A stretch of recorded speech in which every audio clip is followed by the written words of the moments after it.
Hello friends, book dark reader पर आप सभी का स्वागत है। आज हम बात करने वाले हैं how to stop wasting time by Steve Chandler. ये किताब इस बारे में है कि कैसे हम अपने समय को बर्बाद करना बंद करके अपनी जिंदगी की असली दिशा पकड़ सकते हैं। देखिए यार, बात बहुत सीधी है। जिंदगी में हर किसी के पास 24 घंटे ही होते हैं, लेकिन फर्क ये होता है कि कोई उन्हीं 24 घंटों से साम्राज्य बना लेता है और कोई उन्हीं घंटों में सिर्फ मोबाइल स्क्रॉल करके दिन खत्म कर देता है। लेखक कहते हैं, the truth is time isn't wasted, it's traded. मतलब वक्त तो कभी बर्बाद होता ही नहीं, बस हम उसे किस चीज के बदले में खर्च कर रहे हैं, यही असली सवाल है।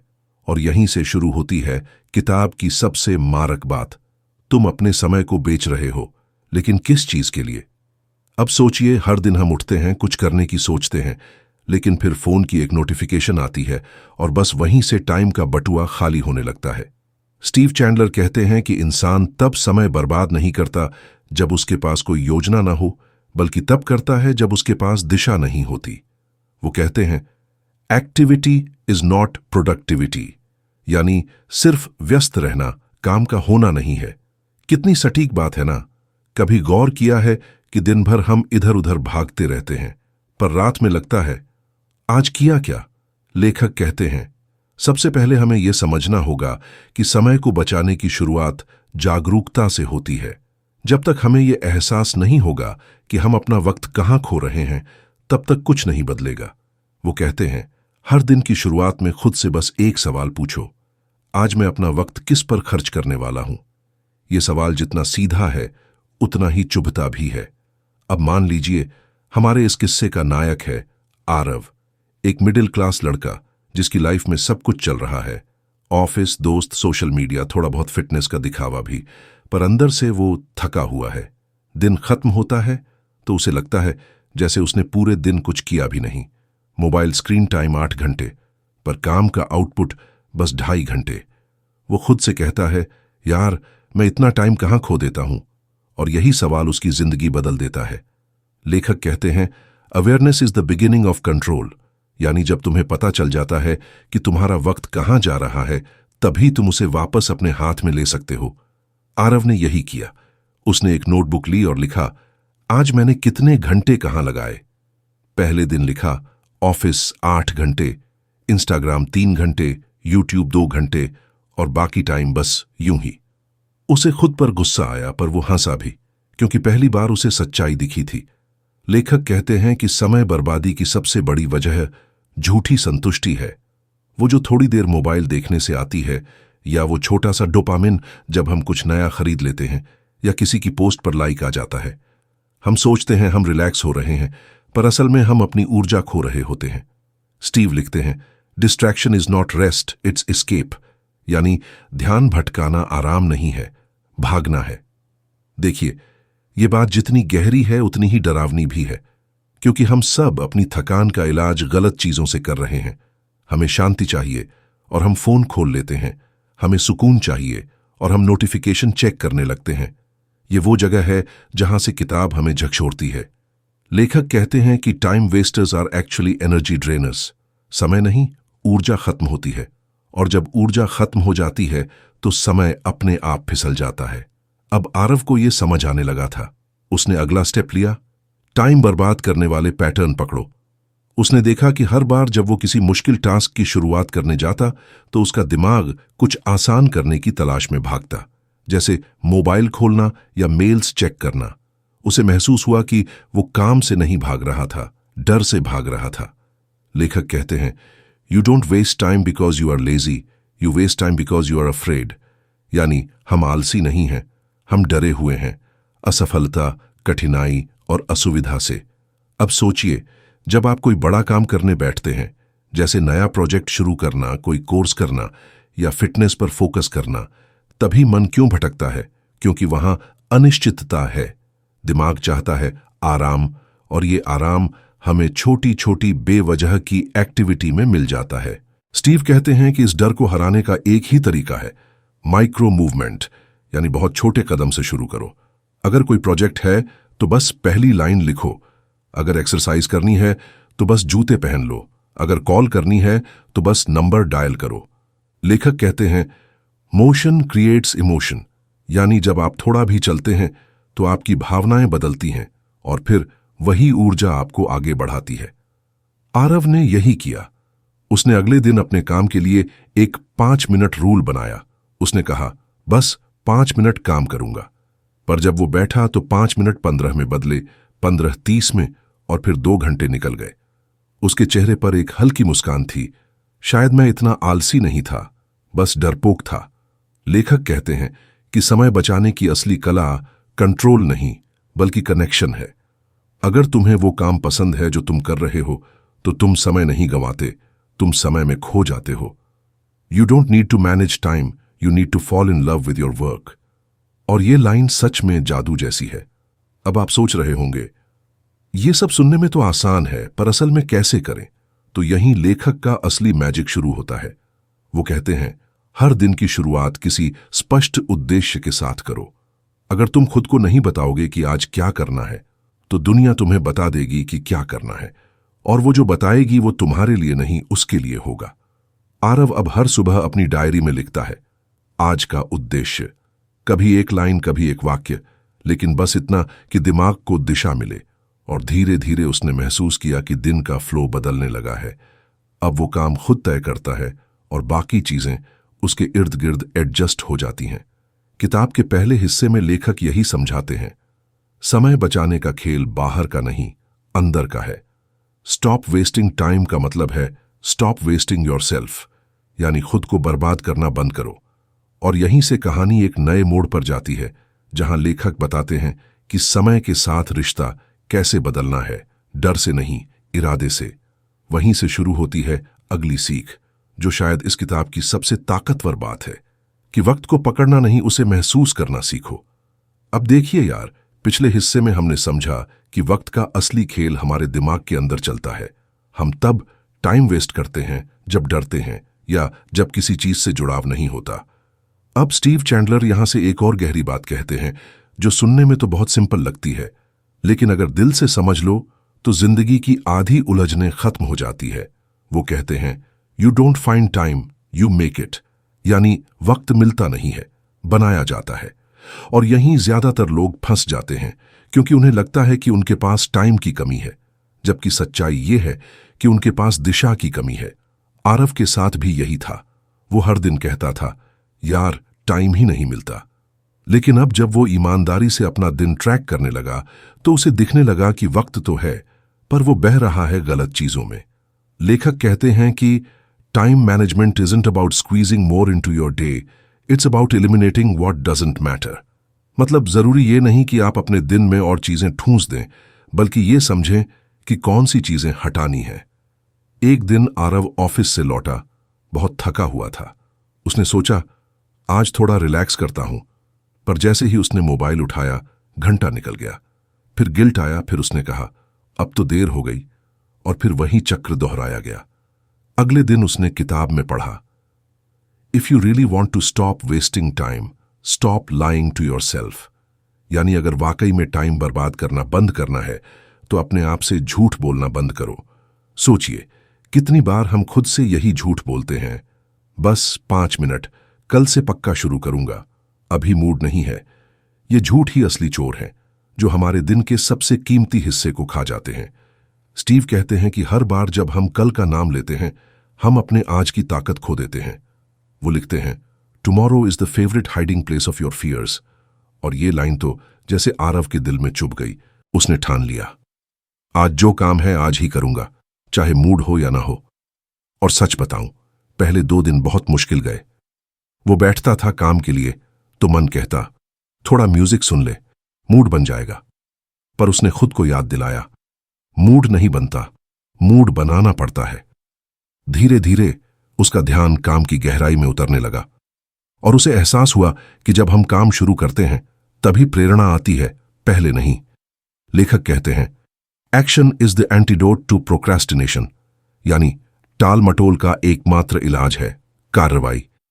दिमाग हमेशा आराम चाहता है, इसलिए वो आपको बहाने देगा, लेकिन शरीर को बस शुरुआत चाहिए, और बस वहीं से रफ्तार पैदा होती है। अब आरव के सामने दूसरा बड़ा सवाल आया, कौन सी चीजें मेरे टाइम की असली वैल्यू बनाती हैं, क्योंकि वो हर चीज को जरूरी समझकर भाग रहा था। स्टीव कहते हैं कि हर इंसान को अपने जीवन में हाई वैल्यू एक्टिविटीज पहचाननी होंगी। ये वो काम होते हैं जो आपके असली लक्ष्य से जुड़े हों, जो आपकी ग्रोथ में योगदान दें। बाकी सब नॉइज है। वो कहते हैं, if you don't prioritise your life, someone else will. अब आप सोचिए, कितनी बार ऐसा होता है कि आपका दिन किसी और के एजेंडा में चला जाता है।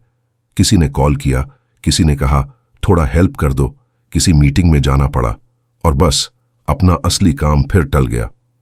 आरव ने यहां एक नया प्रयोग शुरू किया, डेली प्रायोरिटी कार्ड। उसने बस 3 चीजें लिखी जो उसके लिए सबसे ज्यादा मायने रखती थीं। दिन में चाहे कुछ भी हो जाए, वो उन 3 कामों को पूरा करता। और आश्चर्य की बात यह हुई कि उसकी प्रोडक्टिविटी बढ़ने लगी, लेकिन स्ट्रेस घटने लगा। लेखक यहां एक शानदार बात कहते हैं, business is a form of laziness, यानी हर वक्त व्यस्त रहना असल में आलस्य की निशानी है, क्योंकि व्यस्त लोग सोचते नहीं, बस भागते रहते हैं।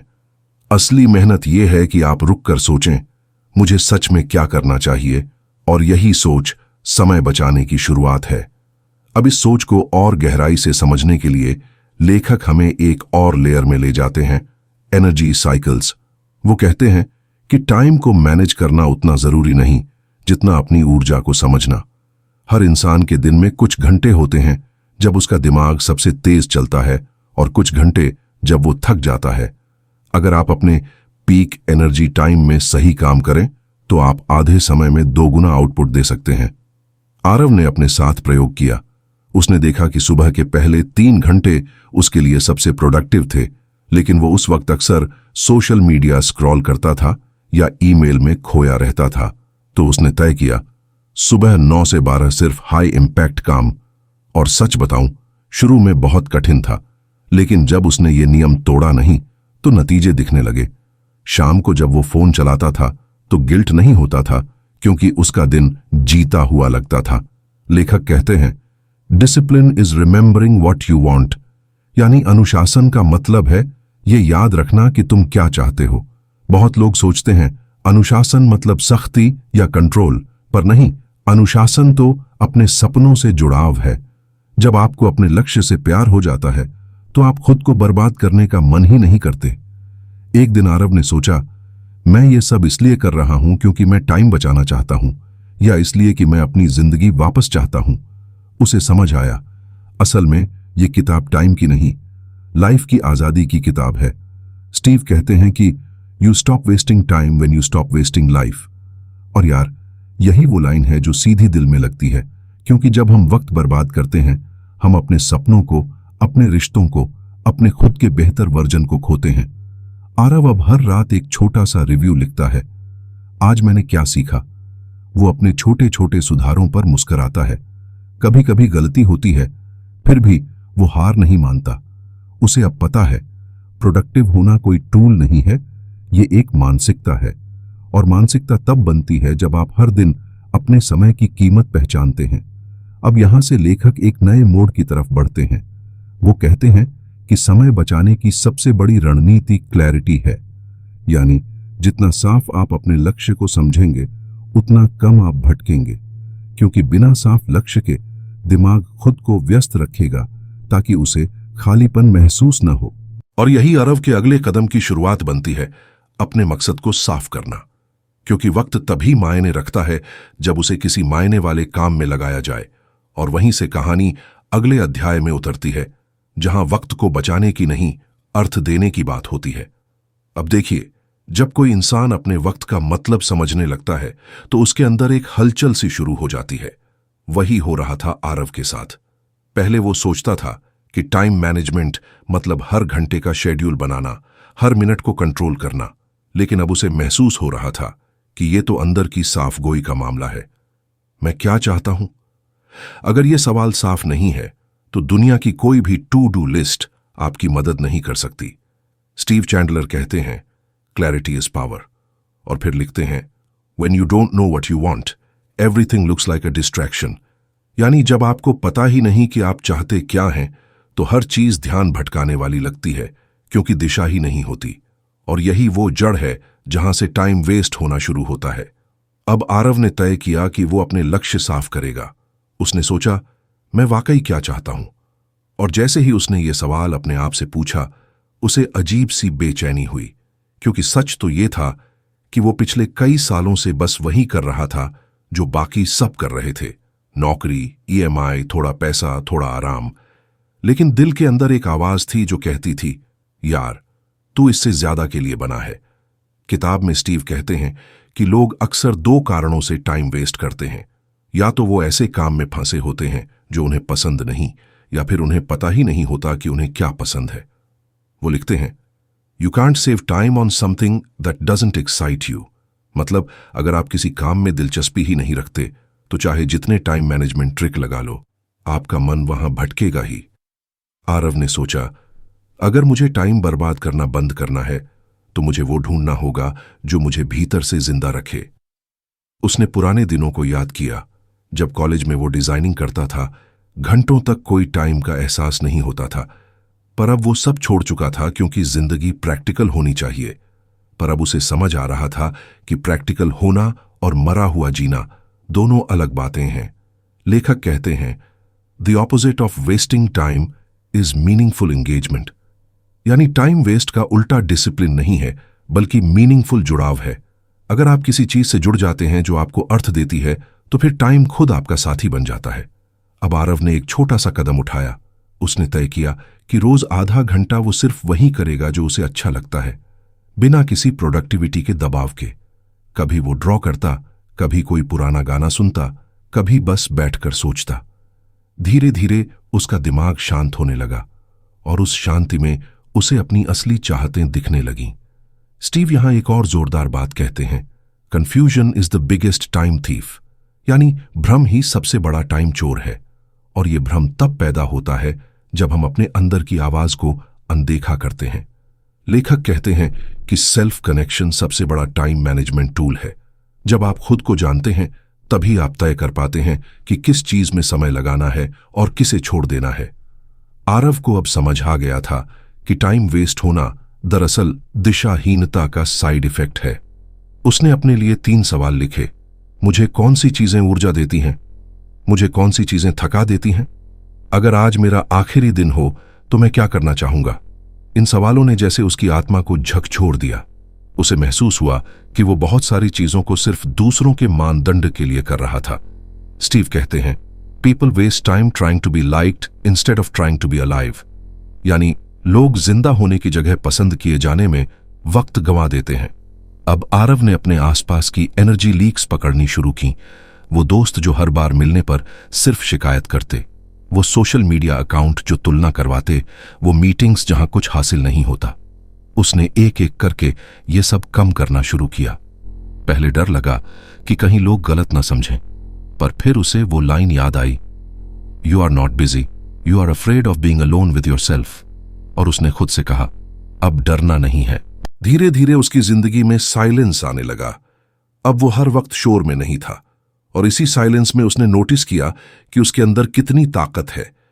पहले जहां वो घंटों फोकस करने की कोशिश करता था, अब काम अपने आप बहने लगता था।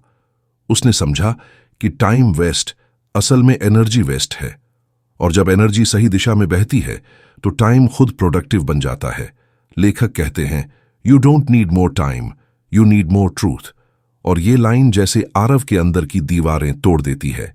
उसे अब साफ दिखने लगा कि उसका टाइम चोरी नहीं हो रहा, वो खुद उसे बांट रहा था, बेवजह के डर, दिखावे और थकाऊ रिश्तों को।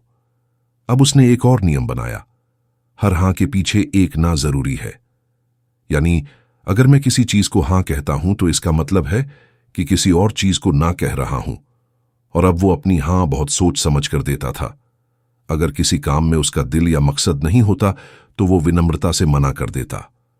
पहले उसे लगता था कि ऐसा करने से लोग नाराज होंगे, लेकिन हुआ उल्टा, उसे अपने वक्त की इज्जत मिलने लगी। उसके बॉस ने नोटिस किया कि अब उसकी मीटिंग्स छोटी लेकिन असरदार होती हैं।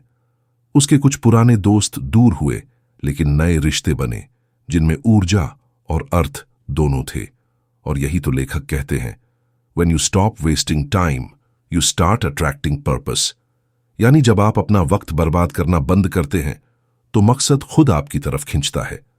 अब आरव की दिनचर्या अलग हो गई थी। वो अब दिन की शुरुआत किसी नोटिफिकेशन से नहीं, बल्कि एक गहरी सांस से करता था।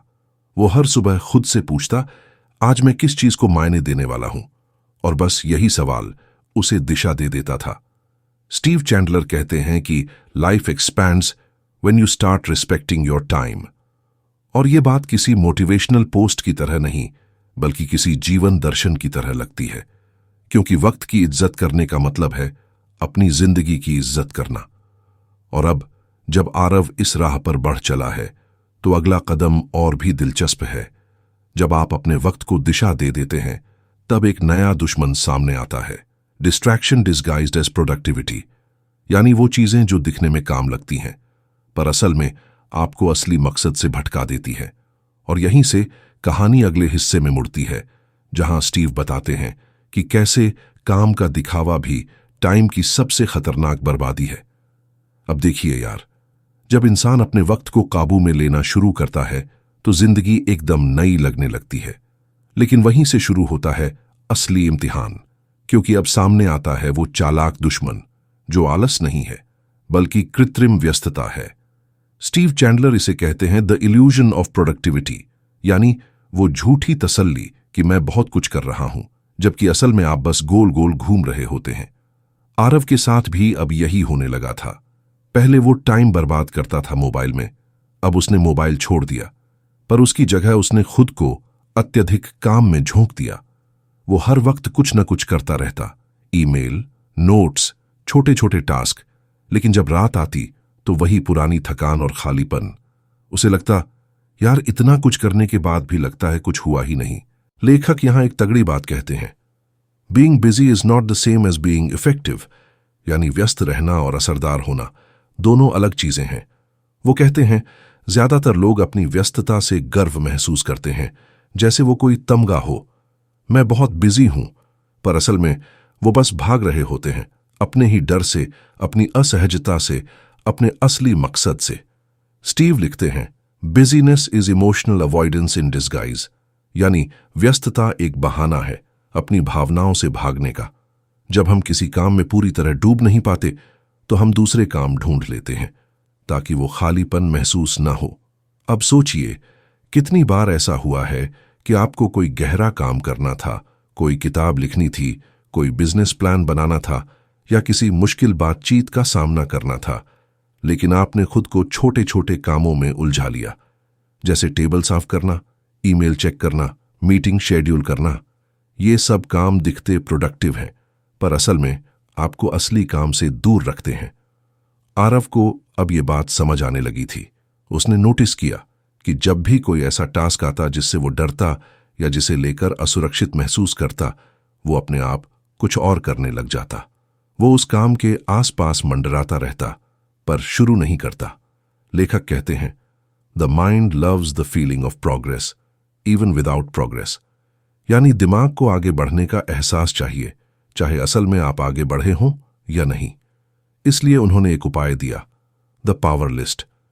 इसमें दिन में सिर्फ 3 चीजें लिखनी हैं, जो सच में आपकी जिंदगी बदल सकती है। बाकी सब चीजें नाइस टू डू होती हैं, पर जरूरी नहीं। लेखक कहते हैं, the difference between success and mediocrity is what you choose to ignore. यानी सफलता और औसतपन का फर्क इस बात में है कि आप क्या छोड़ते हैं। आरव ने ये अपनाया। पहले दिन उसने लिखा, प्रेजेंटेशन पूरा करना, क्लाइंट कॉल करना, शाम को डिजाइन पर काम करना, बाकी सब ईमेल, छोटे टास्क, फोन कॉल, वो सब उसने बाद में रखा। और जब उसने शाम को डायरी खोली, तो पहली बार लगा कि उसने दिन जिया है, न कि दिन काटा। स्टीव कहते हैं, time isn't lost in doing nothing, it's lost in doing too many things that don't matter. और ये लाइन सच में चीर के रख देती है, क्योंकि असली टाइम वेस्ट तो वहीं होता है जब हम जरूरी चीजों को छोड़कर मामूली चीजों में फंसे रहते हैं।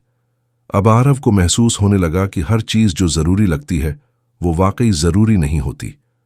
उसने अपने दिन के उन हिस्सों को काटना शुरू किया जो सिर्फ शोर थे। जैसे वो हर 5 मिनट में फोन चेक करता था, अब उसने नोटिफिकेशन ऑफ कर दी। वो हर ईमेल तुरंत खोलता था, अब उसने एक नियम बनाया, ईमेल सिर्फ 2 बार चेक करूंगा। और धीरे धीरे उसके दिन में स्पेस बनने लगी, वो खाली जगह जहां दिमाग सोच सके, सांस ले सके। लेखक कहते हैं, distraction is not a thief of time, it's a symptom of confusion. यानी ध्यान भटकना समय की चोरी नहीं, बल्कि दिमाग की उलझन का लक्षण है। जब आपको साफ नहीं पता होता कि कौन सा काम महत्वपूर्ण है, तो हर चीज आकर्षक लगने लगती है। अब आप सोचिए, कितनी बार हम खुद को मल्टीटास्किंग का चैंपियन समझते हैं, लेकिन लेखक कहते हैं, multitasking is just a way to do many things badly. यानी मल्टीटास्किंग कोई स्किल नहीं है, ये बस बिखरेपन की कला है। दिमाग एक वक्त में एक ही चीज पर सच में ध्यान दे सकता है। आरव ने भी ये मान लिया कि फोकस कोई टैलेंट नहीं, ये एक आदत है। उसने अपने दिन के कामों को टाइम ब्लॉक में बांटा, जैसे सुबह के 3 घंटे सिर्फ डीप वर्क, फिर ब्रेक, फिर हल्के टास्क। पहले दिन तो मुश्किल लगी, लेकिन जब तीसरे दिन उसने देखा कि उसकी आउटपुट दोगुनी हो गई, तो उसे समझ आ गया, वक्त नहीं बढ़ा, ध्यान बढ़ा है। अब यहां स्टीव एक और गहरी बात कहते हैं, time management is emotional management. यानी वक्त को संभालना दरअसल अपनी भावनाओं को संभालना है। जब आप डरते हैं, जब आप असहज होते हैं, जब आपको बोरियत होती है, तभी आप ध्यान भटकाते हैं। इसलिए लेखक कहते हैं कि वक्त बचाना का असली मतलब है भावनाओं का सामना करना सीखना। आरव ने अब खुद से एक नया वादा किया, मैं अपनी असहजता से भागूंगा नहीं। जब भी कोई काम उसे भारी लगे, वो खुद से कहता, ठीक है, बस 5 मिनट बैठो इसके साथ। और धीरे धीरे वो देखता कि वही असहजता जो उसे भागने पर मजबूर करती थी, अब उसका साथी बन रही है। एक शाम उसने लिखा, आज मैं असली काम से नहीं भागा, आज मैंने अपनी बेचैनी के साथ बैठना सीखा। और यार, वो लाइन खुद में जीत थी। स्टीव कहते हैं, the most productive people are not the busiest ones but the calmest ones. यानी जो लोग सबसे ज्यादा असरदार हैं, वो सबसे शांत होते हैं, क्योंकि शांत दिमाग ही देख सकता है कि असल में क्या जरूरी है। अब आरव की जिंदगी में पहली बार संतुलन आने लगा। वो अब हर वक्त कुछ करने की दौड़ में नहीं था, बल्कि हर चीज को इरादे के साथ करता था। उसने समझा कि स्लो होना कमजोरी नहीं, बल्कि नियंत्रण का संकेत है। और अब जब उसकी यह समझ गहराने लगी, तो लेखक अगले स्तर की बात करते हैं, अटेंशन इकोनॉमी।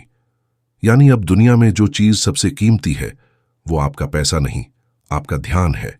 और अगर आप अपना ध्यान नहीं संभाल पाए, तो कोई ना कोई उसे खरीद लेगा। एप्स, एल्गोरिदम, या वो लोग जो चाहते हैं कि आप उनके मुताबिक जिएं। यही से किताब का अगला अध्याय शुरू होता है, जहां स्टीव बताते हैं कि कैसे डिजिटल दुनिया हमारे ध्यान को धीरे धीरे खा रही है, और अगर हमें वक्त को सच में वापस पाना है, तो हमें अपने ध्यान की रक्षा करनी होगी, जैसे कोई योद्धा अपने राज्य की करता है। अब कहानी उस मोड़ पर पहुंच गई है जहां खेल असली बन जाता है, जहां वक्त की लड़ाई अब मोबाइल नोटिफिकेशन या टू डू लिस्ट की नहीं, बल्कि ध्यान की अर्थव्यवस्था की है। स्टीव चैंडलर इस हिस्से में कहते हैं, attention is the new currency. मतलब अब दुनिया में जो सबसे महंगी चीज है, वो आपका ध्यान है, क्योंकि जिस पर आपका ध्यान है, वही आपकी जिंदगी बन रहा है। आरव को ये बात पहले तो साधारण लगी, लेकिन फिर उसने गौर किया। वो हर दिन अपना ध्यान बेच रहा था, कभी सोशल मीडिया को, कभी न्यूज को, कभी दूसरों की राय को। हर बार जब उसका फोन वाइब्रेट करता, तो वो तुरंत देखता, किसने कुछ भेजा। लेकिन अब वो समझ गया था कि ये छोटी छोटी डिस्टर्बेंस ही उसकी जिंदगी का सबसे बड़ा जाल थी। लेखक लिखते हैं, your attention is being auctioned every second, every app, every notification is a bidder. यानी हर सेकंड आपका ध्यान नीलामी पर लगा हुआ है, और हर ऐप उसे खरीदने की कोशिश कर रहा है, आपकी खुशी, आपकी शांति, आपकी फोकस की कीमत पर। अब आरव ने तय किया कि वो इस नीलामी से बाहर निकलेगा। उसने सबसे पहले अपने फोन से उन ऐप्स को हटाया जिनसे वो बस स्क्रॉल करता था। फिर उसने अपने होम स्क्रीन पर सिर्फ 4 चीजें रखीं, कॉल, मैसेज, कैलेंडर और नोट्स। बाकी सब हट गया। पहले पहले तो उसे अजीब लगा, जैसे कोई खामोशी छा गई हो, लेकिन फिर उसे एहसास हुआ, ये वही खामोशी थी जिससे वो सालों से भाग रहा था, और उसी खामोशी में उसे अपने अंदर की आवाज सुनाई देने लगी। स्टीव कहते हैं, silence isn't empty, it's full of answers. और सच में जब आरव ने दिन में कुछ पल बिना किसी स्क्रीन के बिताए, तो उसके अंदर की क्रिएटिविटी वापस लौटने लगी। वो काम में ज्यादा गहराई से सोचने लगा, रिश्तों में ज्यादा मौजूद रहने लगा और सबसे बड़ी बात, उसे अब अपनी ही कंपनी अच्छी लगने लगी। फिर लेखक एक बहुत गहरी बात कहते हैं, most people don't have a time problem, they have an attention leak. यानी ज्यादातर लोगों के पास वक्त की नहीं बल्कि ध्यान के रिजर्व की समस्या होती है। हम हर छोटे नोटिफिकेशन, हर बेवजह की बातचीत, हर नकारात्मक सोच के जरिए अपना ध्यान लीक कर देते हैं और फिर कहते हैं मेरे पास टाइम नहीं है। इसलिए उन्होंने एक अभ्यास बताया, द आवर ऑफ कंट्रोल। हर दिन का पहला 1 घंटा पूरी तरह आपके नियंत्रण में होना चाहिए। कोई सोशल मीडिया नहीं, कोई ईमेल नहीं, कोई बातचीत नहीं, बस वो काम जो आपके जीवन के मकसद के सबसे करीब है। उन्होंने लिखा, if you win the first hour you win the day. Aarav ने इसे अपनाया। अब वो सुबह का पहला घंटा अपने डीप गोल के लिए देता, कभी डिजाइनिंग, कभी बिजनेस आइडिया, कभी जर्नलिंग। और जब उसने ये आदत जमाई तो उसकी पूरी एनर्जी बदल गई। अब दिन उसके हिसाब से चलता था, न कि दुनिया के हिसाब से। एक दिन उसने अपने जर्नल में लिखा, पहले मेरा फोन मुझे उठाता था, अब मेरा इरादा मुझे उठाता है। लेखक फिर कहते हैं, the modern world trains you to react, freedom begins when you start to respond. यानी आज की दुनिया आपको रिएक्ट करने के लिए तैयार करती है, हर नोटिफिकेशन पर, हर मैसेज पर, हर ट्रेंड पर। लेकिन असली आजादी तब शुरू होती है जब आप खुद तय करते हैं कि किस पर प्रतिक्रिया देनी है और किसे अनदेखा करना है। यहीं से शुरू होती है रिएक्शन बनाम रिस्पॉन्स की कला। रिएक्शन मतलब भावनाओं में बह जाना, रिस्पॉन्स मतलब सोचकर कदम उठाना। आरव ने देखा कि जब वो किसी मुश्किल क्लाइंट की मेल तुरंत जवाब देता तो ज्यादातर बार वो गुस्से या घबराहट में गलत शब्द चुन लेता। लेकिन अब उसने एक नियम बनाया, कभी भी गुस्से या डर में जवाब मत दो, पहले सांस लो, फिर सोचो, फिर लिखो। और आप मानिए या नहीं, इस एक आदत ने उसका पूरा प्रोफेशनल जीवन बदल दिया। अब वो इंसान नहीं था जो हर चीज पर तुरंत प्रतिक्रिया देता। अब वो इंसान था जो कब और कैसे जवाब देगा ये खुद तय करता था। लेखक इस पर कहते हैं, the gap between stimulus and response is where your power lives. यानी घटना और प्रतिक्रिया के बीच जो छोटा सा वक्फा है, वहीं आपकी असली ताकत छिपी है। अब आरव को समझ आने लगा कि वक्त संभालना दरअसल अपने ध्यान और प्रतिक्रिया को संभालने की कला है। वो अब शोर से नहीं, शांति से काम करता था। वो अब लोगों को इम्प्रेस नहीं, इन्फ्लुएंस करता था। वो अब हर दिन के अंत में थका नहीं, संतुष्ट महसूस करता था। लेकिन स्टीव यहीं नहीं रुकते। वो कहते हैं, true productivity isn't about managing time, it's about managing meaning. यानी असली प्रोडक्टिविटी इस बात पर नहीं निर्भर कि आप कितने घंटे काम करते हैं, बल्कि इस पर कि आप किस मकसद के लिए काम करते हैं। आरव के भीतर अब यही सवाल गूंजने लगा, मैं इतना काम क्यों कर रहा हूं? मेरे काम का असली अर्थ क्या है? और इसी सवाल से शुरू होता है किताब का अगला और सबसे भावनात्मक हिस्सा, जहां लेखक बताते हैं कि काम को मकसद से जोड़ना कैसे इंसान को भीतर से शांत और बाहर से अजेय बना देता है।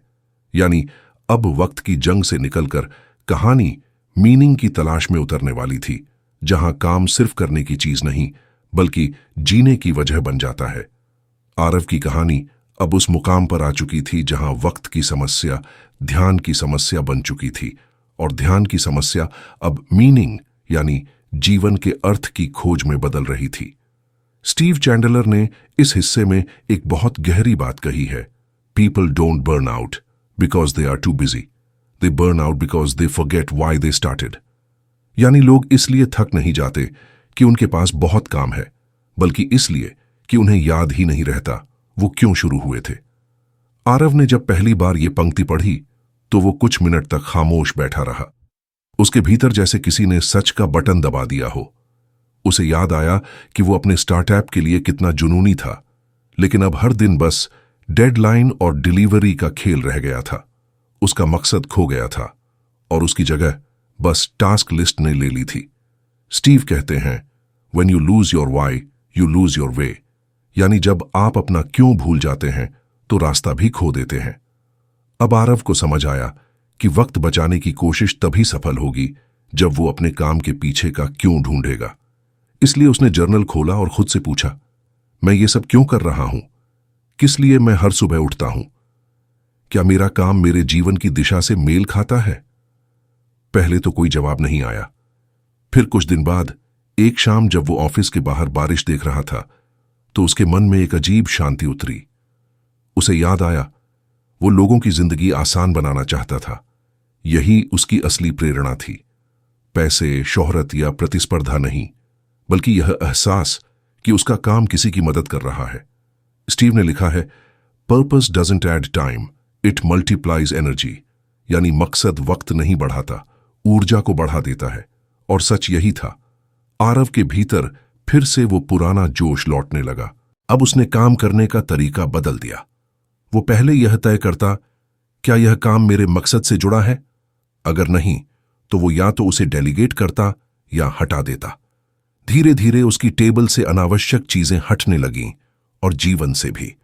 लेकिन एक बात और हुई, अब हर काम में एक भावना जुड़ने लगी। वो जब डिजाइन बनाता तो सोचता कि यह किसी की मदद करेगा। जब किसी क्लाइंट से बात करता तो ये नहीं सोचता कि कितना फायदा होगा, बल्कि यह कि सामने वाला क्या महसूस करेगा। और यही वो बिंदु था जहां उसकी प्रोडक्टिविटी, शांति और अर्थ तीनों एक साथ मिलने लगे। लेखक कहते हैं, work becomes sacred when you serve, not when you strive. यानी काम तब पवित्र बनता है जब आप दूसरों की सेवा के भाव से करते हैं, न कि सिर्फ सफलता की दौड़ में। अब आरव का दिन उसी भाव से शुरू होता। वो अपने नोटबुक में हर सुबह लिखता, आज मैं किसकी जिंदगी थोड़ी आसान बना सकता हूं? और ये सवाल उसे पूरी तरह बदल देता। अब काम बोझ नहीं था, बल्कि अवसर बन गया था।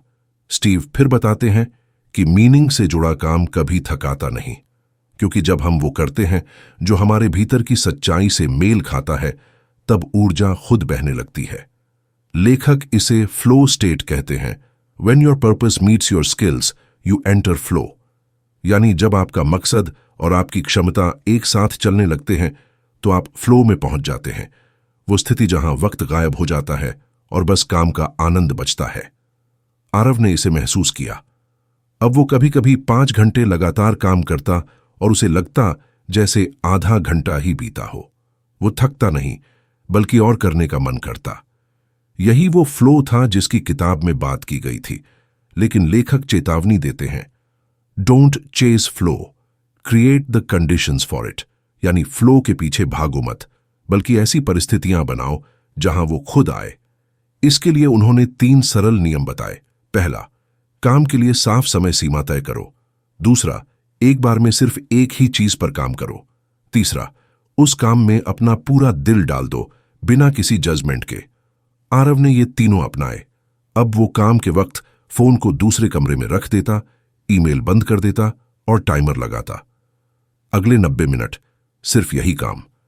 और जब वो काम खत्म करता तो एक संतोष का भाव होता, जैसे उसने खुद को दिया हुआ वादा निभाया हो। अब उसकी जिंदगी में एक लय थी। वो कहता, अब मैं काम नहीं करता, काम मुझसे होता है। और यही वो अवस्था थी जहां वक्त की चिंता गायब होने लगी। लेकिन लेखक यहीं एक और चुनौती लाते हैं। मीनिंग भी अगर ओवरलोड हो जाए तो इंसान फिर से खो जाता है। यानी कभी कभी जब हम अपने मकसद को इतना बड़ा बना देते हैं कि वो दबाव बन जाए, तो हम फिर से थकान के घेरे में आ जाते हैं। स्टीव सलाह देते हैं, let your purpose guide you, not burden you. यानी आपका मकसद आपका मार्गदर्शक होना चाहिए, बोझ नहीं। आरव ने यह समझ लिया। अब उसने खुद से कहा, मैं बस हर दिन थोड़ा बेहतर बनूंगा और किसी की जिंदगी थोड़ा आसान करूंगा, बस। और शायद यही सच्ची शुरुआत थी उस जीवन की जहां वक्त को जीतना मतलब जीवन को महसूस करना था। अब कहानी अगले मोड़ की ओर बढ़ती है, जहां वक्त और मीनिंग की ये यात्रा आदतों की धरती पर उतरती है। क्योंकि जो आदतें वक्त चुराती हैं, वही जीवन की दिशा भी मोड़ देती है। और स्टीव अब यही सिखाने वाले थे, कैसे आदतें वक्त को दुश्मन नहीं, साथी बना सकती हैं। अब आरव की कहानी एक नई दिशा में जा रही थी। अब लड़ाई वक्त या मकसद की नहीं रही, बल्कि उस चीज की थी जो दोनों को जोड़ती है, आदतें। स्टीव चैंडलर इस हिस्से में कहते हैं, your habits are your invisible architecture. यानी तुम्हारी आदतें वो अदृश्य ढांचा हैं जो तुम्हारी जिंदगी की इमारत को रोज थोड़ा थोड़ा बनाती या बिगाड़ती हैं। आरव को ये लाइन सीधी दिल पर लगी, क्योंकि वो समझ गया था कि अब तक उसका दिन उसके इरादों से नहीं, उसकी आदतों से चल रहा था। सुबह उठते ही मोबाइल उठाना, रात को बिना वजह स्क्रॉल करना, हर काम को टालना, ये सब छोटे छोटे काम नहीं थे, बल्कि उसकी पूरी जिंदगी का पैटर्न थे।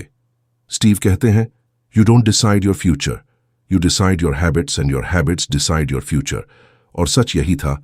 आरव हर बार कल से मैं बदला हुआ इंसान बनूंगा कहता, लेकिन कल आते ही वही पुराना पैटर्न शुरू हो जाता।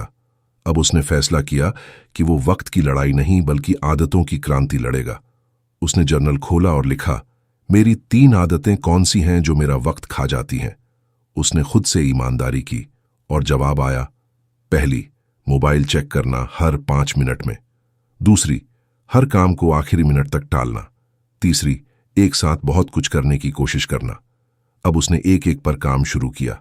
स्टीव ने कहा था, don't try to break a bad habit, replace it, यानी बुरी आदत तोड़ो मत, उसे किसी बेहतर चीज से बदलो। तो आरव ने सुबह उठते ही मोबाइल चेक करने की जगह मॉर्निंग पेजेस लिखना शुरू किया। बस 3 पेज, दिमाग में जो भी चल रहा था, बिना सोचे, बिना जजमेंट के।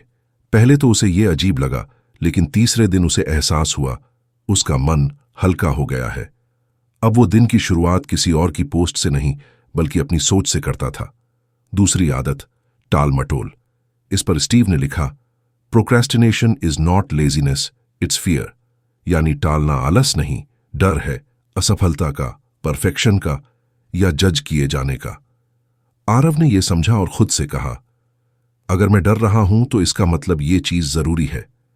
अब वो जब भी किसी प्रोजेक्ट को टालने लगता तो खुद से पूछता, क्या मैं डर से भाग रहा हूं?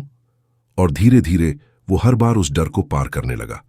हर बार जब उसने काम पूरा किया, चाहे छोटा ही क्यों ना हो, उसे एक छोटा सा विजय भाव मिला और ये विजय ही नई ऊर्जा में बदल गई। तीसरी आदत, एक साथ बहुत कुछ करना। स्टीव ने इस पर बहुत साफ लिखा, multitasking is just a fancy word for distraction, यानी मल्टीटास्किंग असल में ध्यान भटकाने का ही नाम है।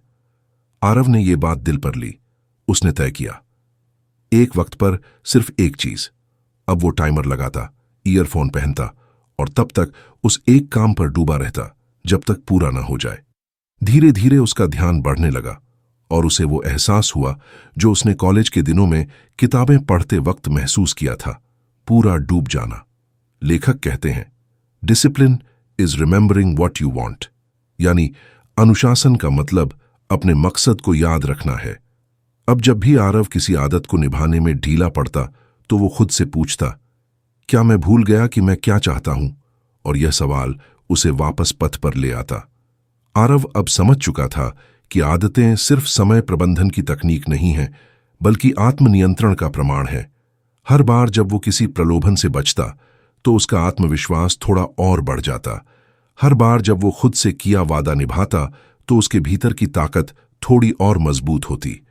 स्टीव इस पर लिखते हैं, self respect grows every time you keep a promise to yourself, यानी जब भी तुम खुद से किया वादा निभाते हो तुम्हारा आत्मसम्मान बढ़ता है। और सच में आरव अब हर सुबह गर्व महसूस करता, क्योंकि अब उसका दिन किसी और के नियंत्रण में नहीं था बल्कि उसके खुद के हाथ में था। धीरे धीरे आरव ने देखा कि जिन आदतों को उसने बदला था उन्होंने सिर्फ उसका समय नहीं, उसकी पहचान भी बदल दी थी। वो अब वो इंसान नहीं रहा जो सुबह से रात तक बस दौड़ता था। अब वो जानता था कब रुकना है, कब काम करना है और कब बस सांस लेकर जिंदगी को महसूस करना है। लेकिन लेखक यहीं एक चेतावनी देते हैं, good habits can also become prisons, यानी अच्छी आदतें भी कभी कभी पिंजरा बन सकती हैं अगर उनमें लचीलापन न हो। आरव ने यह अनुभव किया जब एक दिन उसकी मॉर्निंग रूटीन बिगड़ गई और वो पूरा दिन खुद को कोसता रहा। तब उसे समझ आया कि आदतों का मकसद कठोर होना नहीं बल्कि खुद के प्रति सजग होना है। स्टीव कहते हैं, habits should serve your freedom not your fear, यानी आदतें आपकी स्वतंत्रता की सेवा करें, डर की नहीं। अब आरव ने अपने रूटीन में इंटेंशनल ब्रेक्स शामिल किए। हफ्ते में एक दिन वो किसी रूटीन का पालन नहीं करता, बस जो दिल करे वही करता। और उसी दिन उसे एहसास होता कि नियंत्रण का असली अर्थ है खुद को अनुमति देना। आरव का चेहरा अब बदल चुका था, आंखों में शांति थी, दिमाग साफ था और वक्त उसका दुश्मन नहीं, उसका साथी बन चुका था। लेकिन अभी एक आखिरी जाल बाकी था, वो जाल जिसमें ज्यादातर लोग फंस जाते हैं, कंपैरिजन ट्रैप, जहां हम दूसरों की जिंदगी देखकर अपने वक्त को तौलने लगते हैं। और यही किताब के अगले हिस्से का केंद्र था, जहां स्टीव दिखाते हैं कि दूसरों से तुलना करके हम सिर्फ वक्त नहीं, अपनी आत्मा भी खो देते हैं। और अब आरव को इस सबसे गहरे जाल का सामना करना था, खुद से मुकाबला बनाम दूसरों से मुकाबला। अब आरव की कहानी उस मोड़ पर आ गई थी जहां उसके पास सब कुछ था, फोकस, मीनिंग, अच्छी आदतें, सुबह की शांति, काम में गहराई। बट फिर भी कुछ भीतर खटक रहा था। वो खुद से खुश था, लेकिन हर बार जब वो सोशल मीडिया खोलता तो दिल के किसी कोने में एक अजीब सी बेचैनी उठती। कोई अपने सपनों की कार दिखा रहा था, कोई विदेश में घूम रहा था, कोई करोड़ों का टर्नओवर शेयर कर रहा था, और वो वहीं बैठा सोच रहा था, मैं भी तो मेहनत कर रहा हूं, फिर मैं पीछे क्यों हूं। स्टीव चैंडलर इस हिस्से में सीधे वार करते हैं, comparison is the thief of Joy, यानी तुलना खुशी की सबसे बड़ी चोर है। और यार, ये लाइन सच में आरव के दिल में उतर गई, क्योंकि वो समझ गया कि अब उसकी सबसे बड़ी समस्या वक्त नहीं, दूसरों की टाइमलाइन थी। वो अपने दिन का रूटीन खुद तय करता था, लेकिन दूसरों की सफलता देखकर उसी रूटीन पर शक करने लगता। लेखक कहते हैं, When you start comparing your chapter 1 with someone else's chapter 20, you destroy your own story.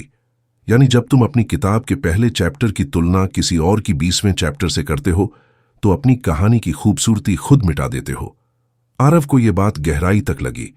वो याद करने लगा कि कैसे शुरुआत में वो बस अपने काम के प्रति सच्चा था, लेकिन अब हर कदम पर किसी और के कदम की आवाज सुन रहा था। और यही वो पल था जब उसने फैसला किया, अब मैं अपनी रेस दौड़ूंगा, अपनी स्पीड से, अपनी दिशा में। स्टीव इस हिस्से में एक और महत्वपूर्ण विचार लाते हैं, focus on creation not competition, यानी प्रतिस्पर्धा नहीं, सृजन पर ध्यान दो। क्योंकि जब तुम बनाते हो तुम आजद होते हो, जब तुम तुलना करते हो तुम कैदी बन जाते हो।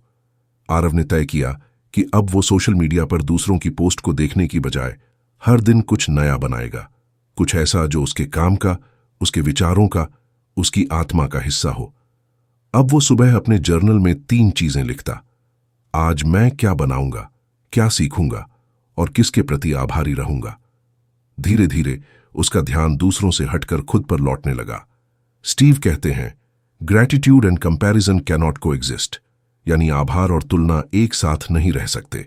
जब तुम आभारी होते हो तो दूसरों की उपलब्धियां तुम्हें प्रेरित करती हैं, चोट नहीं पहुंचाती। आरव ने यह सच में महसूस किया। अब जब वो किसी को सफल देखता तो कहता, वाह, उसने किया, इसका मतलब मैं भी कर सकता हूं। और इस सोच ने उसकी ऊर्जा का रंग बदल दिया।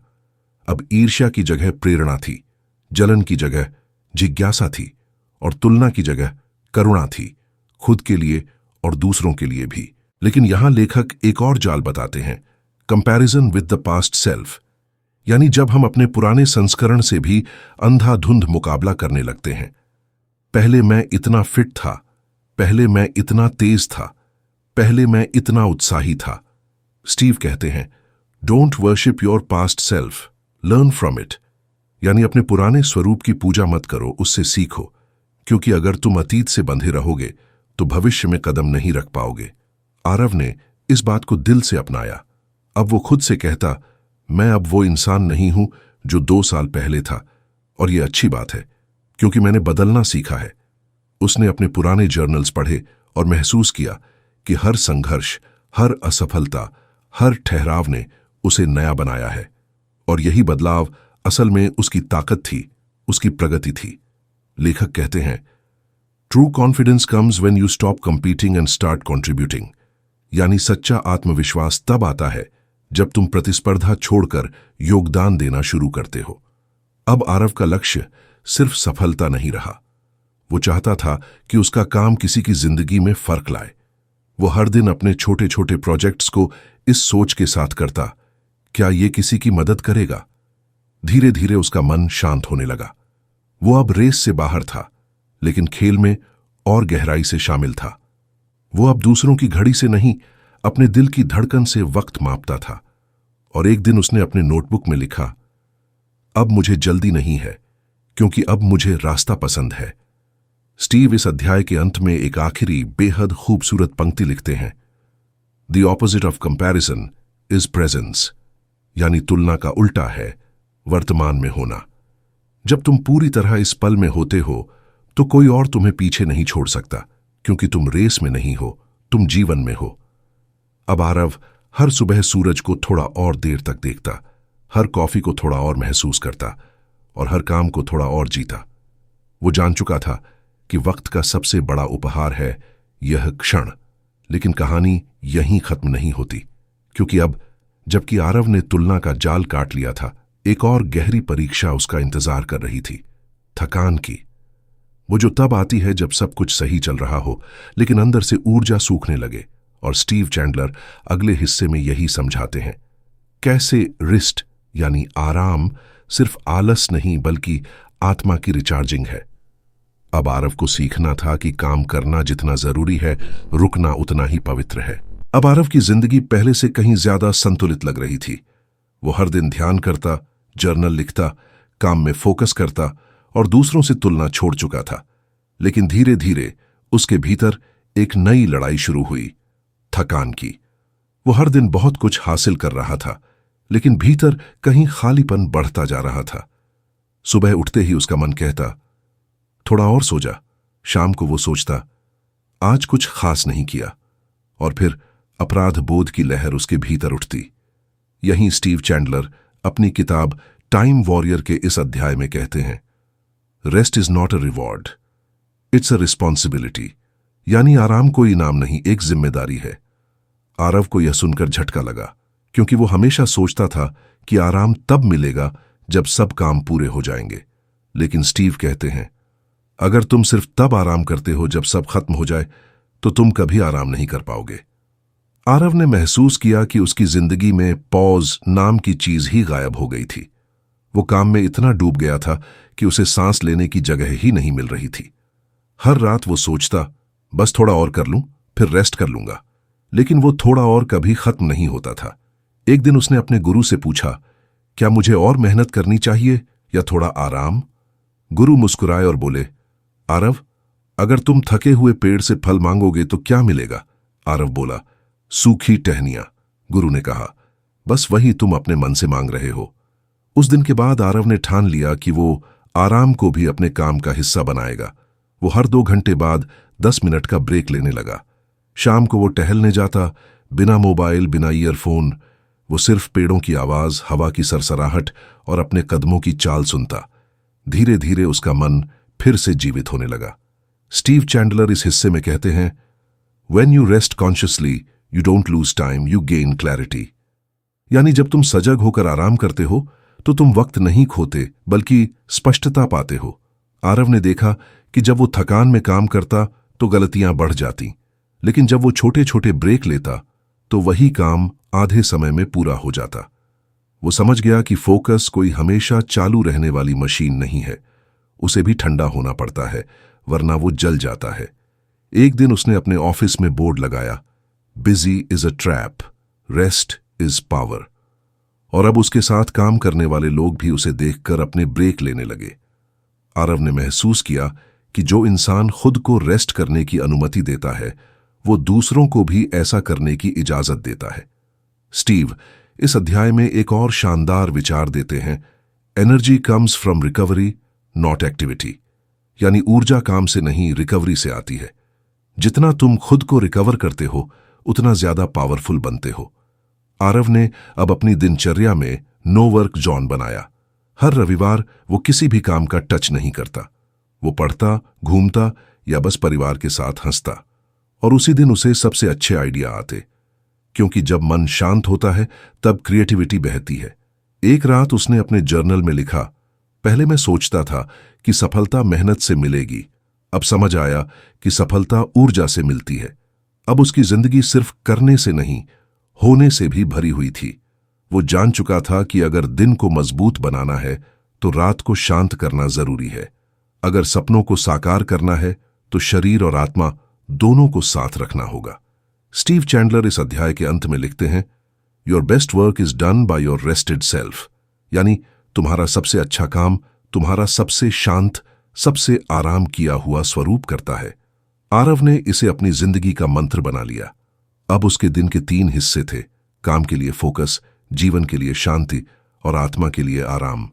लेकिन कहानी अभी बाकी थी, क्योंकि जब इंसान अपने भीतर शांति पा लेता है तब उसके सामने सबसे गहरी चुनौती आती है, मीनिंग यानी उद्देश्य।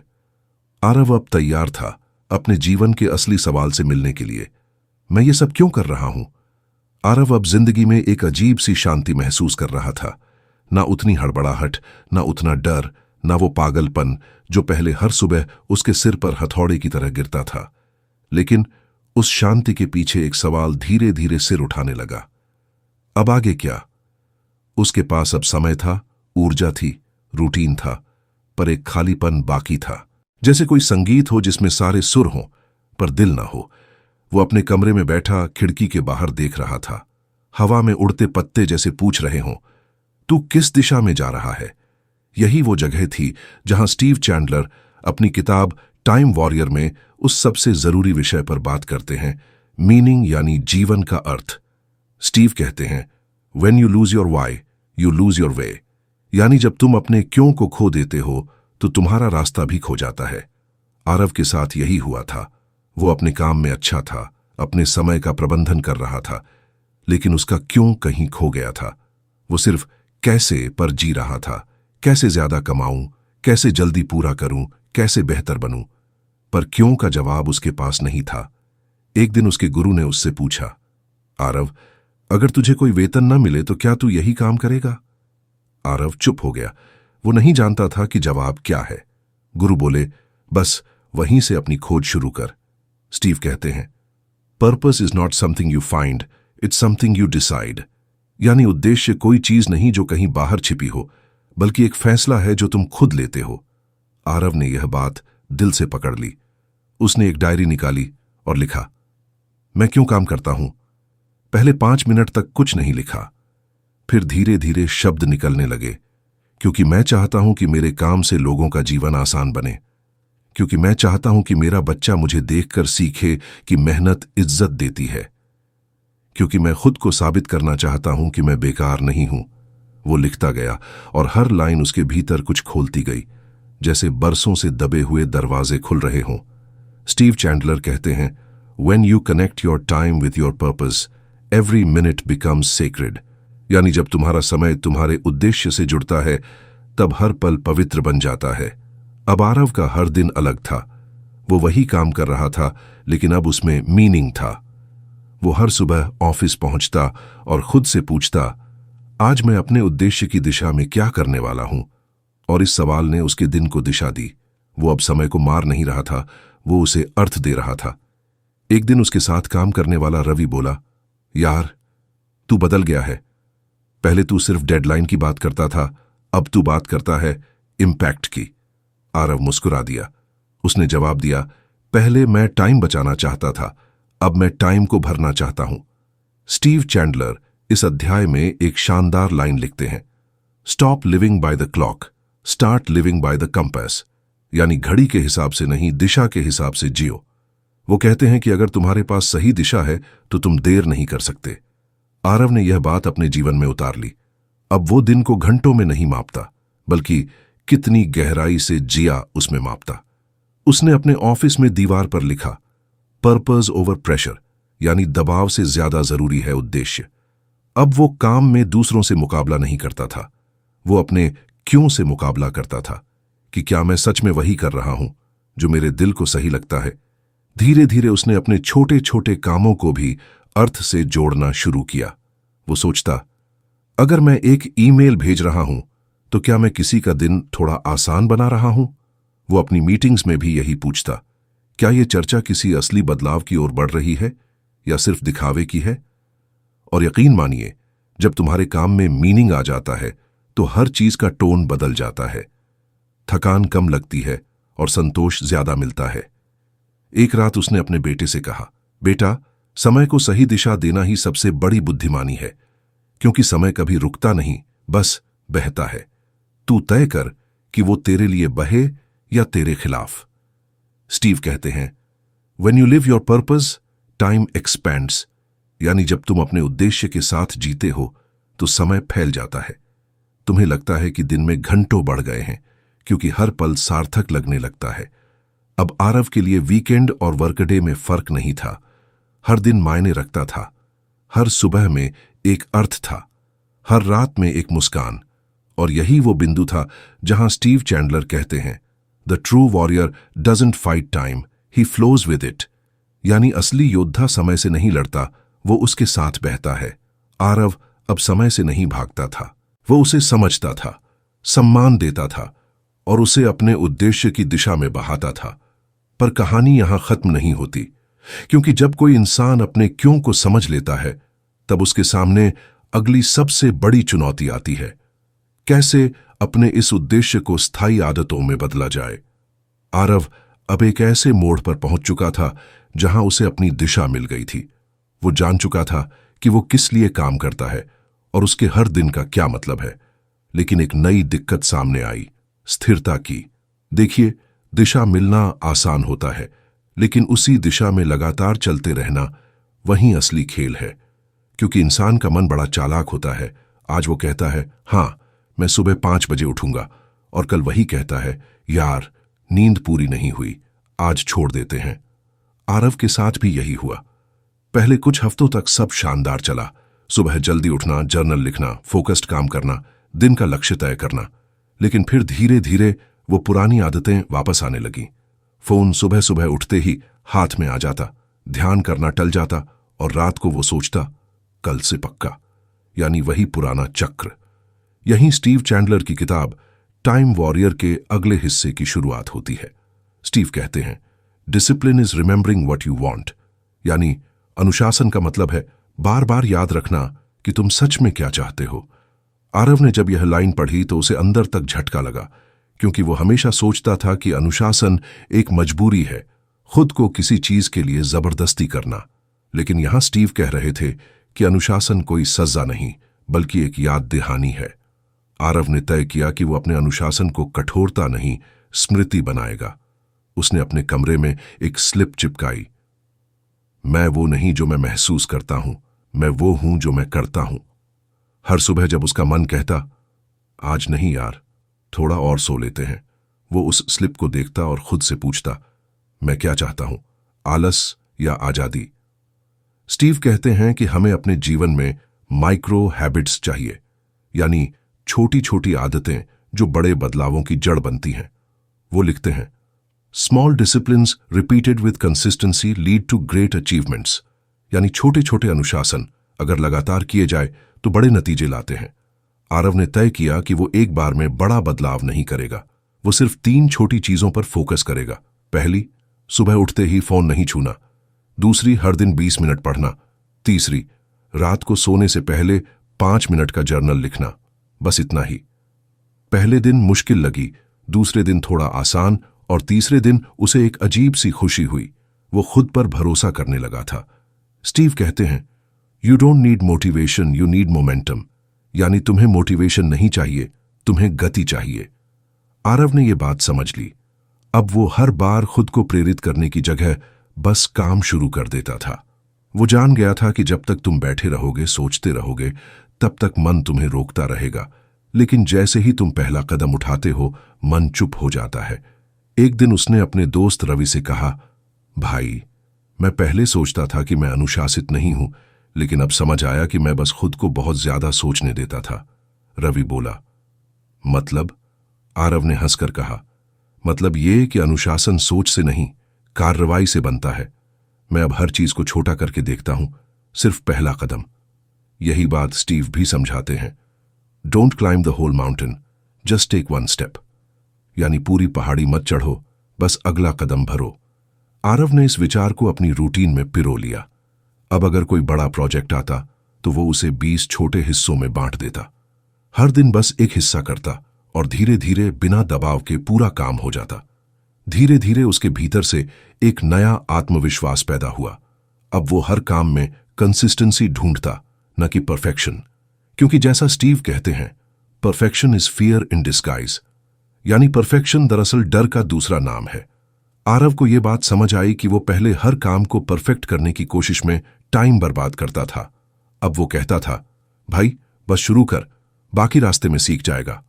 और हुआ भी ऐसा ही। उसके काम के नतीजे बेहतर होने लगे। उसकी टीम उसे भरोसेमंद मानने लगी क्योंकि वो कभी देर नहीं करता था। हर सुबह वो खुद से बस एक सवाल पूछता, आज मैं अपनी एक अच्छी आदत निभाऊंगा या अपनी पुरानी आदतों को मौका दूंगा। और ज्यादातर बार वो जीतता। कभी कभी हार भी जाता, लेकिन अब वो खुद को कोसता नहीं था। अब फिर से शुरू करते हैं। स्टीव कहते हैं, falling of track is not failure, staying of track is.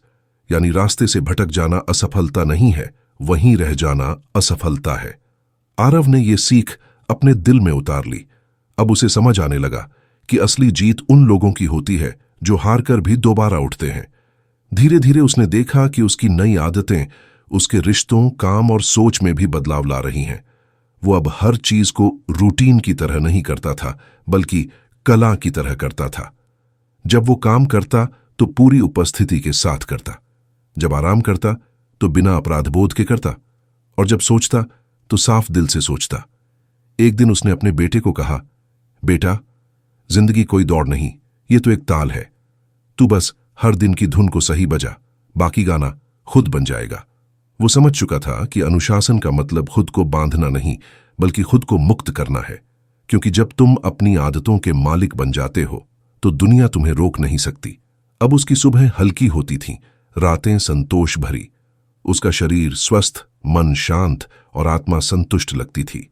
Steve Chandler इस हिस्से के अंत में लिखते हैं, freedom is not the absence of discipline, it is the result of it. यानी आजादी अनुशासन की कमी से नहीं, बल्कि उसी से पैदा होती है। और यही बात आरव के भीतर गहराई से उतर गई। अब वो जानता था कि उसकी हर छोटी आदत, हर छोटी जीत उसकी आजादी की एक सीढ़ी है। लेकिन कहानी यहीं नहीं रुकती, क्योंकि अनुशासन तो आरंभ है, पर असली खेल वहां शुरू होता है जहां तुम्हें अपने मन की आवाज और बाहरी दुनिया के शोर में फर्क करना सीखना होता है। अब आरव तैयार था अगले स्तर के लिए, मानसिक शांति और आत्म जागरूकता का। आरव की जिंदगी अब एक लय में थी। वो हर दिन एक निश्चित समय पर उठता, अपने काम में ध्यान लगाता और छोटी छोटी आदतों को निभाते हुए खुद को बेहतर बनाता जा रहा था। लेकिन कुछ हफ्तों बाद उसे फिर एक अजीब सी बेचैनी महसूस होने लगी। बाहर सब ठीक था, काम, परिवार, सेहत, पर भीतर कुछ हलचल थी। वो सोचता, मैं सब सही कर रहा हूं, फिर भी मन क्यों भारी है। वो ध्यान लगाने बैठता, पर दिमाग भागता रहता, कभी पुराने झगड़ों की याद में, कभी भविष्य के डर में। और तब उसे स्टीव चैंडलर की किताब टाइम वॉरियर के एक और अहम हिस्से की याद आई। वो हिस्सा जहां लेखक कहते हैं, you can't fight the noise in your mind, you can only watch it. यानी अपने दिमाग के शोर से लड़ो मत, बस उसे देखो। आरव ने इसे समझने की कोशिश की, लेकिन उसे यह विचार बड़ा उलझा लगा। वो सोचने लगा, देखूं कैसे, मेरे दिमाग में तो बवंडर चलता है, मैं बस बैठा रहूं। लेकिन स्टीव का मतलब था, मन को रोकने की कोशिश मत करो, क्योंकि जितना तुम उसे रोकने की कोशिश करोगे वो उतना ज्यादा बोलेगा। बल्कि बस उसे देखने की आदत डालो, जैसे कोई फिल्म देख रहा हो। वो लिखते हैं, the mind is a story teller, don't argue with it, just listen and smile. यानी मन हमेशा कहानियां सुनाता रहेगा, तुम बस उसे सुनो और मुस्कुरा दो। आरव ने एक दिन यह प्रयोग शुरू किया। सुबह ध्यान के दौरान उसने अपने मन को भागने दिया। वो सोचने लगा कि कल की मीटिंग कैसी रही। फिर अचानक कॉलेज के दिनों की याद आ गई। फिर फोन की नोटिफिकेशन याद आई। पहले वो खुद को रोकता, पर इस बार उसने कुछ नहीं किया, बस देखा। और कुछ मिनटों बाद एक अजीब सी शांति उतर आई, जैसे वो पहली बार अपने मन के बाहर खड़ा होकर उसे देख रहा हो। स्टीव कहते हैं, When you step back and watch your thoughts, you step into your real power. यानी जब तुम अपने विचारों को देखने लगते हो, तब तुम अपनी असली ताकत में प्रवेश करते हो। आरव ने अब इस अभ्यास को रोज का हिस्सा बना लिया। वो हर दिन 10 मिनट बस बैठता, बिना किसी लक्ष्य के, और अपने मन को देखता। धीरे धीरे उसे एहसास हुआ कि उसका मन कोई दुश्मन नहीं है, बस एक पुराना रेडियो है जो कभी बंद नहीं होता। तुम चाहो तो उसका वॉल्यूम कम कर सकते हो, लेकिन उसे तो बजना ही है। एक दिन उसने अपने दोस्त रवि से कहा, यार, अब जब मैं परेशान होता हूं तो खुद से नहीं झगड़ता, बस देखता हूं। रवि हंसकर बोला, मतलब अब तू ध्यान में महारथी हो गया? आरव मुस्कुराया, नहीं भाई, बस अपने दिमाग को थोड़ा कम गंभीरता से लेने लगा हूं। अगले दिन उसने अपने ऑफिस में कुछ नया करने का निर्णय लिया। वो अपनी टीम के साथ बैठा और कहा, अब से हम सिर्फ टारगेट पूरे नहीं करेंगे, बल्कि एक दूसरे को बेहतर बनाएंगे। हर हफ्ते हम सब 1 घंटे एक दूसरे को सिखाएंगे जो भी हम जानते हैं, चाहे वह काम का अनुभव हो या जिंदगी का। पहले सबको यह थोड़ा अजीब लगा, पर धीरे धीरे ऑफिस का माहौल बदलने लगा। जहां पहले सिर्फ काम होता था, अब सीखने की खुशी भी आने लगी। लोग अब एक दूसरे को कंपटीटर नहीं बल्कि टीममेट की तरह देखने लगे। आरव ने महसूस किया कि जब वो दूसरों को आगे बढ़ाने की कोशिश करता है तो खुद का विकास दोगुना होता है। स्टीव कहते हैं, When you focus on contribution instead of competition, fear disappears। यानी जब तुम्हारा ध्यान योगदान पर होता है, प्रतिस्पर्धा पर नहीं, तो डर अपने आप मिट जाता है।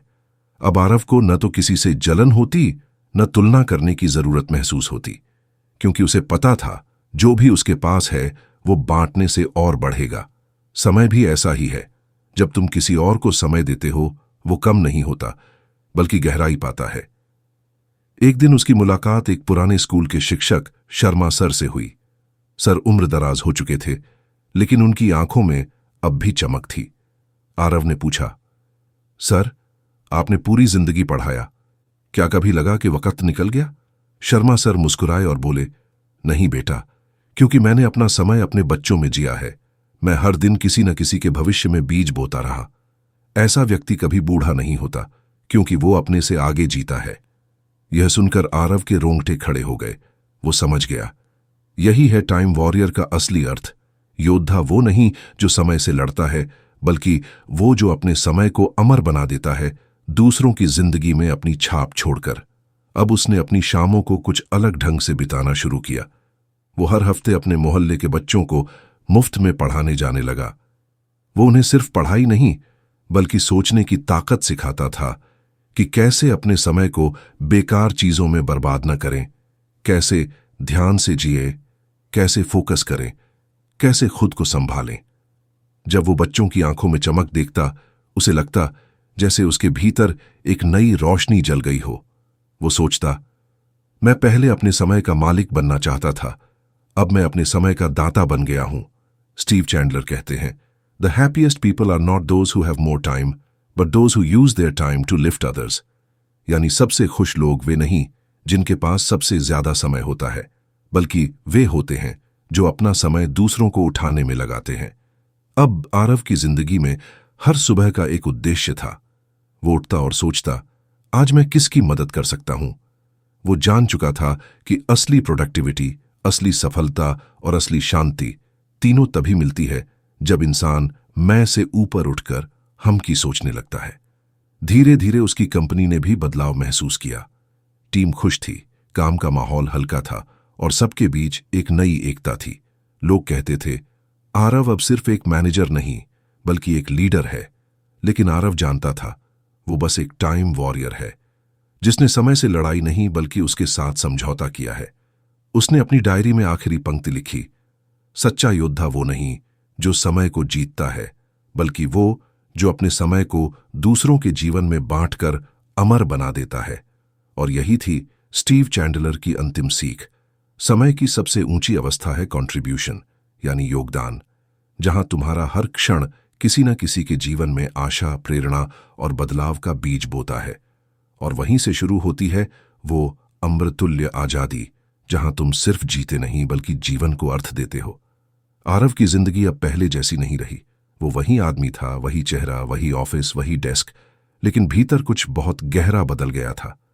अब वो समय को पकड़ने की कोशिश नहीं करता था, बल्कि उसके साथ बहना सीख चुका था।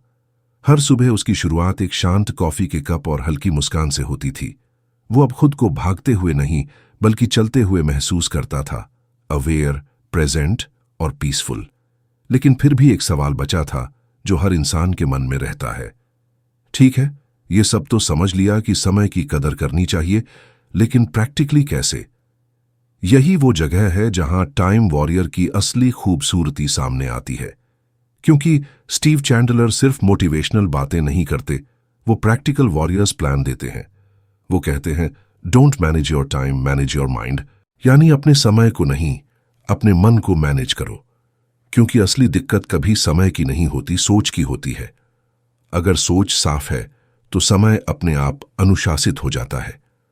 आरव ने इस बात को अपने जीवन में अपनाने की ठानी। उसने एक छोटा सा प्रयोग शुरू किया। वो हर सुबह एक पेज लिखता था जिसमें वो 3 सवालों के जवाब देता था। पहला, आज मेरे लिए सच में क्या मायने रखता है? दूसरा, किस चीज को मैं आज पूरी शांति से बिना किसी डर के कर सकता हूं? तीसरा, क्या मैं किसी काम को सिर्फ इसलिए कर रहा हूं क्योंकि लोग मुझसे उम्मीद करते हैं या क्योंकि मैं वाकई उसे करना चाहता हूं? ये 3 सवाल उसके दिन का नक्शा बन गए। धीरे धीरे उसे एहसास हुआ कि उसके आधे काम ऐसे थे जो वो बस इसलिए करता था ताकि लोग क्या सोचेंगे वाला डर मिट जाए। लेकिन अब वो उस डर से ऊपर उठ चुका था। वो अब काम को दिखावे के लिए नहीं, अर्थ के लिए करता था। स्टीव की किताब में एक और लाइन थी, most people waste their time trying to look busy instead of being effective. यानी ज्यादातर लोग व्यस्त दिखने की कोशिश में अपना असली काम ही भूल जाते हैं। ये लाइन सुनकर आरव मुस्कुरा दिया, क्योंकि वो खुद भी कभी ऐसा ही था। वो घंटों ईमेल, मीटिंग, कॉल्स में फंसा रहता, पर दिन के आखिर में कुछ ठोस नहीं बनता। अब वो जान गया था, व्यस्तता और उत्पादकता दोनों एक जैसी नहीं होती, तो उसने एक नया नियम बनाया। हर दिन सिर्फ 3 सबसे जरूरी काम करेगा और बाकी सब बाद में। वो दिन की शुरुआत इन 3 कोर एक्शन से करता, बाकी सब शोर था। और जब वो 3 काम पूरे हो जाते तो दिन के अंत में उसके भीतर एक शांत गर्व होता। हां, आज का दिन मायने रखता था। वो अब ना कहना भी सीख चुका था। पहले वो हर काम में हां बोल देता था, क्योंकि उसे लगता था कि मना करने से लोग नाराज हो जाएंगे। लेकिन अब उसने समझ लिया कि ना बोलना सेल्फिशनेस नहीं, सेल्फ रिस्पेक्ट है। स्टीव कहते हैं, saying no to distractions is saying yes to your power. यानी जब तुम विचलन को मना करते हो तो तुम अपनी शक्ति को हां कहते हो। धीरे धीरे आरव ने अपने चारों ओर का माहौल भी बदला। उसने नोटिफिकेशन बंद कर दिए, सोशल मीडिया का टाइम सीमित किया और दिन में कुछ घंटे पूरी तरह ऑफलाइन रहने की आदत डाली। शुरुआत में अजीब लगा, लेकिन कुछ दिनों में दिमाग जैसे हल्का हो गया। वो अब हर चीज को जरूरी नहीं मानता था, बस वही जो सच में मायने रखती थी। अब वो हर हफ्ते एक दिन ऐसा रखता जब वो कुछ भी प्लान नहीं करता, कोई काम नहीं, कोई कॉल नहीं, बस खुद के साथ रहना। कभी वो टहलता, कभी पुरानी किताबें पढ़ता, कभी बस खामोशी में बैठ जाता। उसने पाया कि ये खाली वक्त सबसे अमूल्य है, क्योंकि इसी में असली सोच जन्म लेती है। Silence is not empty, it's full of answers. यही वो वाक्य था जिसने उसे भीतर से बदल दिया। एक दिन आरव अपने ऑफिस के बगीचे में बैठा था और उसने अपनी डायरी खोली। वो पिछले महीनों के पन्ने पलटने लगा। हर पन्ने पर बदलाव झलक रहा था, कभी उलझन, फिर जागरूकता, फिर अभ्यास, फिर आत्मविश्वास। वो मुस्कुरा दिया। अब उसे समझ आ गया था कि समय को जीतना किसी घड़ी से नहीं, किसी तकनीक से नहीं, बल्कि अवेयरनेस से होता है। वो सोचने लगा, अगर मैं हर पल को पूरी चेतना से जीऊं, अगर मैं हर काम को अपना सब कुछ देकर करूं, अगर मैं दूसरों को ऊपर उठाने में अपने समय का उपयोग करूं, तो क्या मैं वाकई कभी समय खोऊंगा? और जवाब उसके भीतर से आया, नहीं, क्योंकि तब मैं समय नहीं जी रहा, मैं जीवन जी रहा हूं। अब आरव हर सुबह अपने ऑफिस की दीवार पर एक लाइन पढ़ता था जो उसने खुद लिखी थी। आज का दिन आखिरी नहीं है, लेकिन इसे ऐसे जियो जैसे यही एकमात्र दिन है। और यही टाइम वॉरियर की आत्मा है, हर दिन को महत्व देना, हर पल को गहराई से जीना और हर सांस को बेकार नहीं जाने देना, क्योंकि असली समय वही है जो अभी है, न कल, न परसों, न कभी बाद में, बस अब। आरव अब पहले से ज्यादा शांत था, लेकिन साथ ही ज्यादा तेज भी।